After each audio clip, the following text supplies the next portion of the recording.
So the Atacama race jacket is primarily a highly ventilated, abrasion-resistant garment for racing and riding in hot conditions. A lot of the races, the Dakar, the Baja and so on, are undertaken in hot climates, and so you need to have good ventilation. If you can ventilate your body and stay cool in hot conditions, it gives you a physical and psychological edge over your competitors who are perhaps in garment systems that are less forgiving of hot climates. So we spent a lot of time looking at what looking at the competitor products that were on the market, and we wanted to create something which had greater ventilation and greater breathability than a lot of the competitor products had at the time or have now. So we came up with the idea to create a jacket which is primarily made from mesh fabric. So it's a nylon fabric that has lots and lots of holes in it, essentially, and this creates a great amount of airflow that can move through the garment, which is ideal for hot conditions because it keeps the rider cool.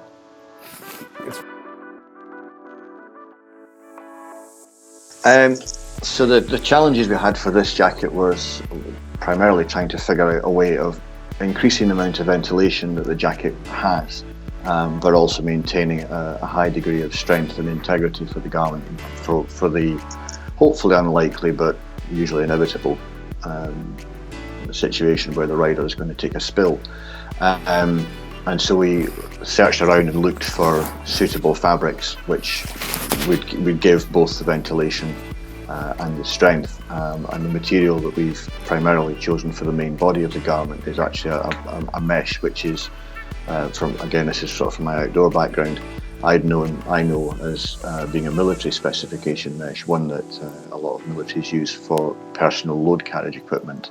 So it's a fabric that is tough and durable and is used to dealing with particularly harsh conditions and not being able to be sort of looked after in the way that perhaps you would look after an expensive Gore-Tex jacket or something similar. It's designed for rough treatment. The jacket itself is comprised of two main fabrics. If we ignore the lining and such like, the shell is two main fabrics. One is this military mesh, or military specified mesh, and the other one is a 1000 denier woven fabric that we use on the shoulders, elbows and hips. So we've combined the two fabrics together and put the more abrasion resistant woven fabric on the shoulders, the elbows and the hips, which are the areas that tend to hit the ground first in the event of the rider falling off. So in terms of features, starting from the top and working down, the jacket's designed to work with a neck brace. So there's a large collar aperture which allows the jacket to wrap around the outside of the neck brace quite comfortably and sort of lock into place to hold the neck, so there's minimal movement between the jacket and the brace. And then moving down, inside the jacket we've got pockets for shoulder, elbow and back armour inside the jacket. We then, on the front of the jacket, we have two chest pockets for phone, whatever you want to put in there, paperwork for the race, that type of thing. And in the back we have two zipped pockets for other items that you might want to store in there, whether it's energy gels or a spare pair of gloves. The cuffs that we've got in the jacket, we've also designed them so they're relatively close fitting to work with the lightweight style of gloves for racing. And the sleeves themselves are also relatively longer than you would probably expect if you're just standing there in the jacket. The reason for that is when you're sitting on the bike or standing on the bike, your arms are forwards, the sleeves will cover your wrists so you don't end up getting that stripe of sunburn where your watch would normally sit. One of the requirements for racing is that you have to take, I think for most races, particularly in desert conditions, 3 to 5 litres of water. Usually there's maybe 3 litres of water on the bike and a couple of litres in the reservoir on your back, or vice versa, depending what size of reservoir you use.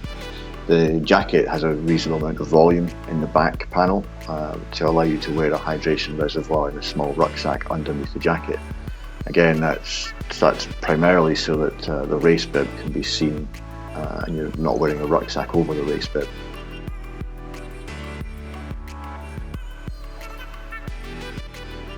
I think the two big things, well, the first thing you probably notice about the jacket is when you first pick it up, it's very, very light. Even with armour in the pockets, it's still pretty lightweight in comparison to some of the other products that are on the market for this type of end use. The next thing that the rider will notice when they actually put the jacket on is just how ventilated the jacket is and how much air will move through the garment when you're wearing it, when you're riding at any kind of speed. So working with Lyndon has been a breeze, actually. He's super clear on what he wants. He's good at articulating why something works or why something doesn't work. And I think a lot of that probably comes from his engineering background, is that he's quite precise with the way he does things. The jacket that he wore for Dakar, and I think when he came back, his only feedback was that it was a good jacket and it did him really well.